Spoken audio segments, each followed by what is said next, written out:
Hey guys, it's Frank and Kevin from Cruising with Wheels. Welcome to another episode of our Q&A.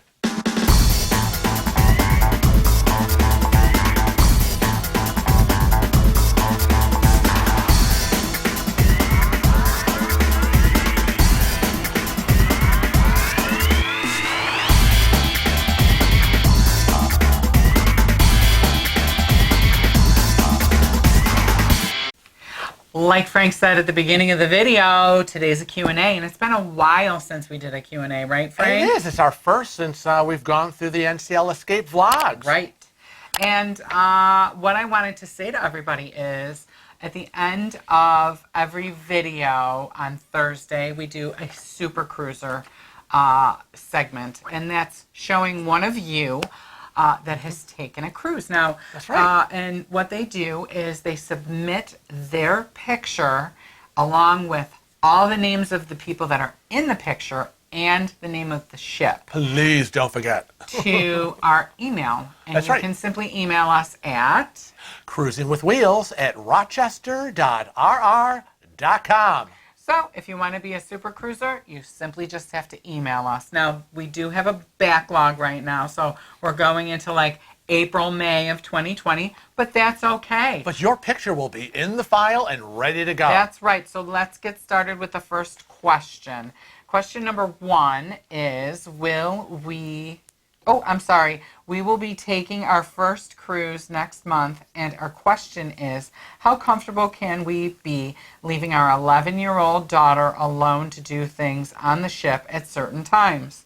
Our daughter is reaching that age where she doesn't always want mommy and daddy around all the time, but of course, she is still pretty young.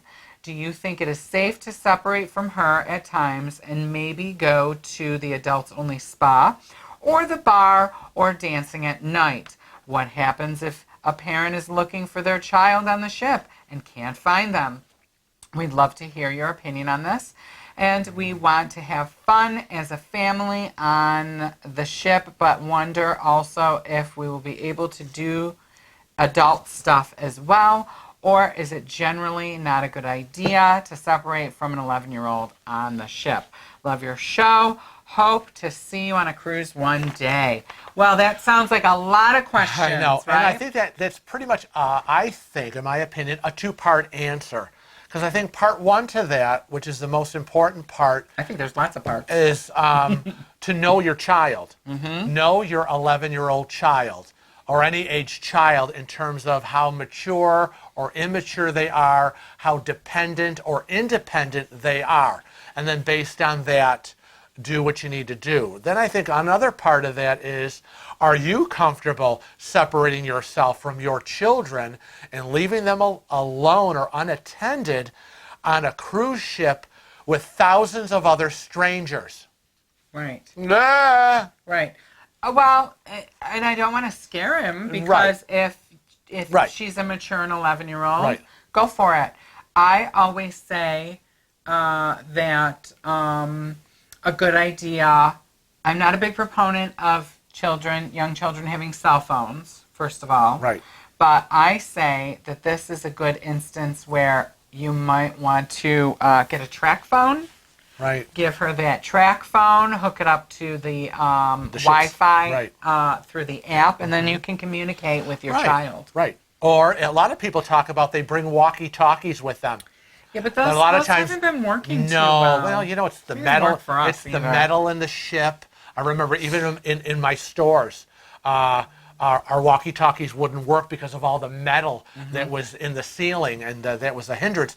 But again, that brings up the being able to communicate, that when you say, okay, Susie, you're going to the video arcade, I will see you here in an hour, and we're going to be right over here in the lounge. Right. You always want to set up checkpoints. And guidelines and rules and no deviations. Don't go wandering off.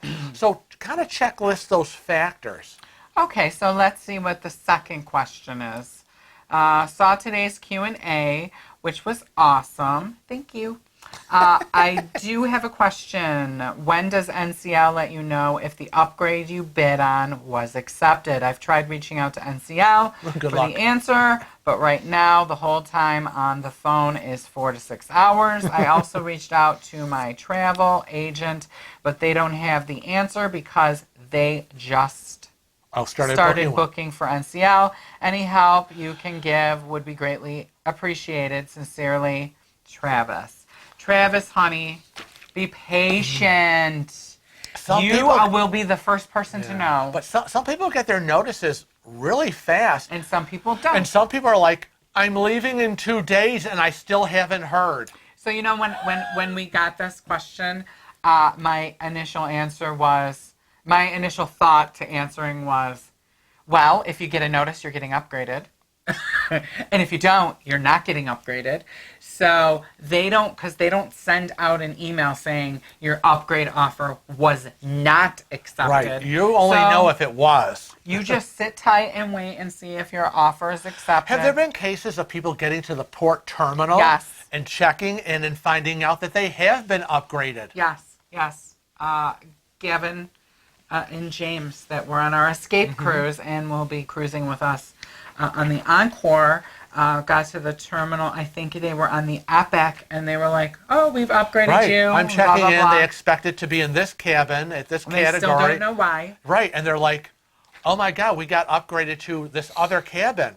Now, I would find it a little. I would be happy, unnerving, but a little unnerving because I have left all the contact information with the family and friends at home that were on this cruise and this cabin, and I'd be like, well, I guess we're not in that cabin.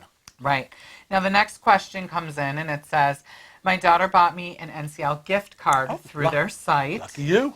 It's for $100 and has an expiration date of February 25th.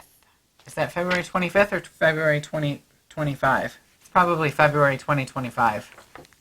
I don't know. Boy, was I shocked when I tried to use it on the ship, and it's worth $42. In the fine print, the card loses $3 per month after a year. Such a money grab. I just saw this.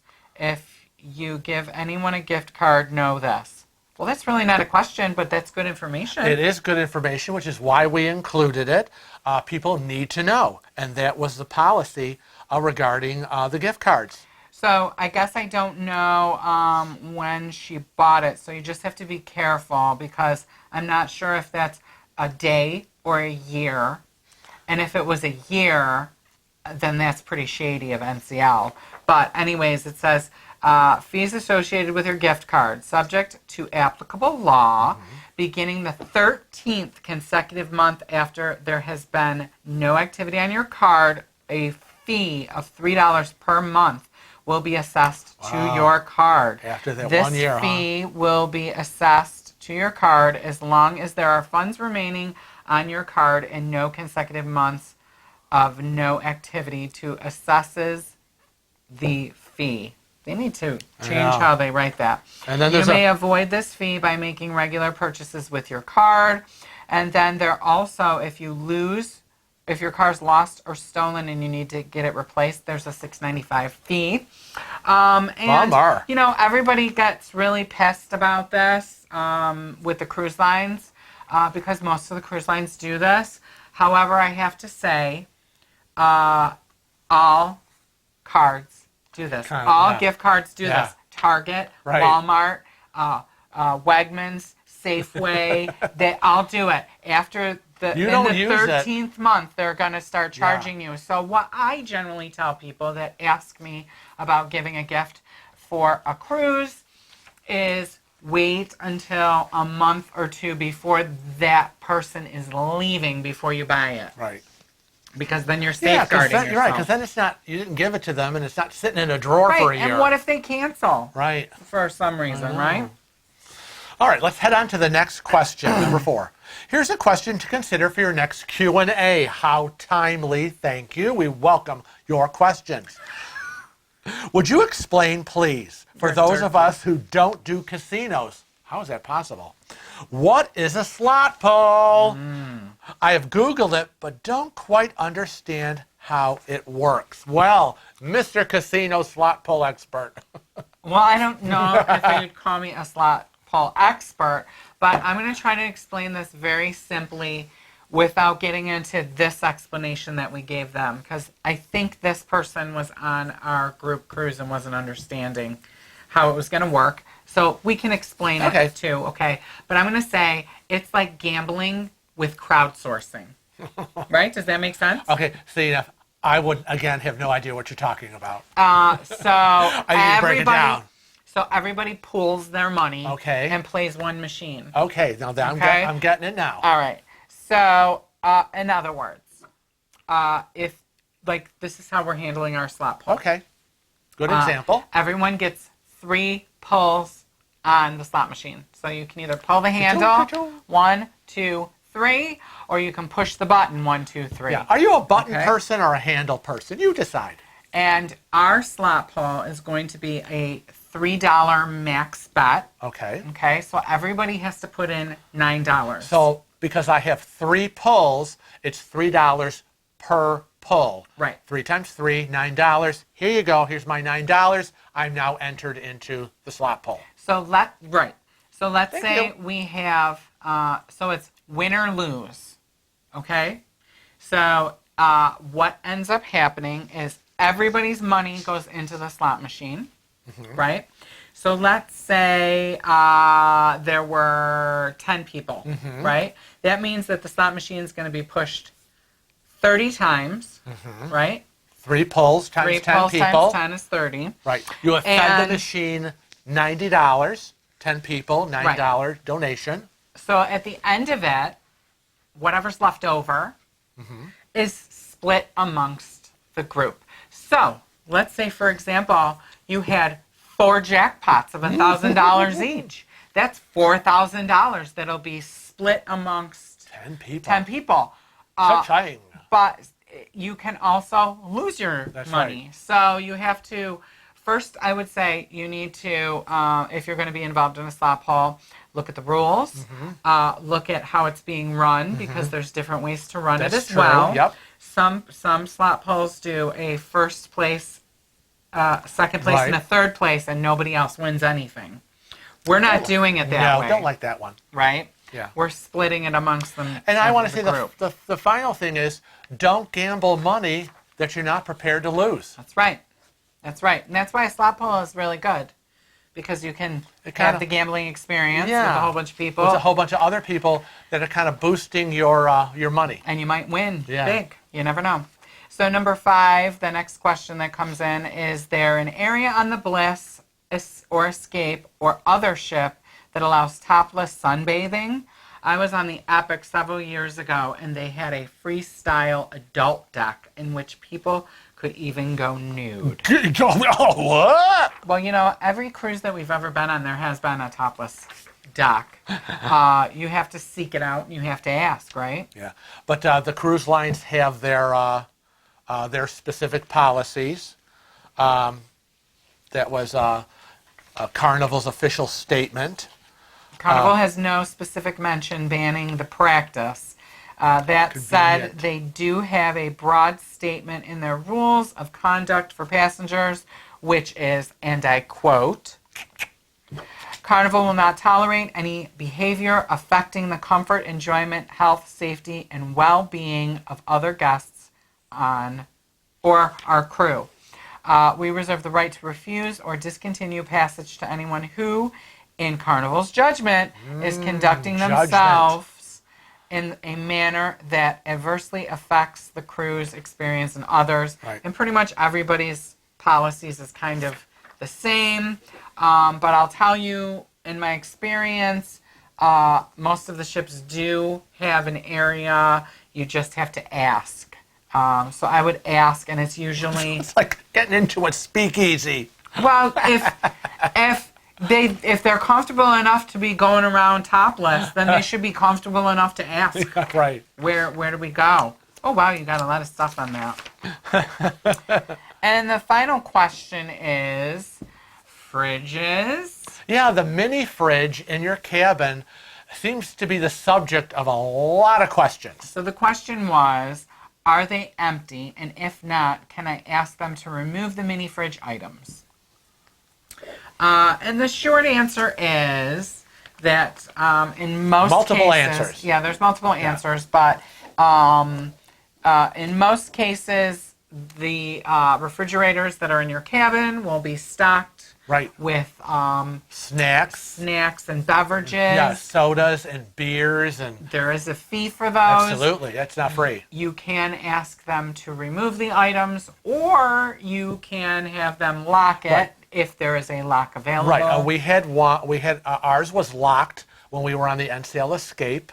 Or again, you can have them emptied if there's no lock and you're a little concerned if you're traveling with people that might want to indulge without your permission. Especially like little kids. Yeah, who thinks that I'm thirsty and grabs a Coca-Cola out of it or a Pepsi. $5 later. Yeah, and they've gone through the nuts and all the little snacks that are in there. Three Musketeers candy, but I mean, there's all sorts of things. There's candy yes, bars in there? I've never seen candy there's bars. all sorts of things in there. Wow, I feel gypped. Yeah, and I also want to remember, and this is, I know we're talking about the locking, unlocking, and emptying, and all the money part of it, but I want to remind everybody that mini fridges in your cabin are not to be used for medications like insulin. The mini fridges are not at the proper temperature for medications. You're going to need to reach out to whatever cruise line you're sailing on, special needs department, and request a MetaFridge. Right. And most of them have them. They're small. Yep. And if you have something other than insulin that's larger, like we've had, I had one or two subscribers that were doing like a chemo kind of thing, infusement, that they needed a larger area. They do have a medical fridge in the medical bay, the hospital on the ship, where they would store those larger. Good to know. items. So again, you can cruise. You don't have to think that you can't because you're going through treatments or because you take insulin and that you're trapped at home. There are ways to get around that and things that are available to you. So we thank you for your questions. We hope that we've answered to the best of our abilities, and we want you to join us again for another exciting episode. So make sure you're a regular subscriber to our YouTube channel. And click that bell. You don't want to be a dingling and miss out on any of these videos. That's right. And remember, follow us on Facebook, Twitter, Instagram, and Snapchat. But until next time, we want to remind everybody to always travel safe and cruise often.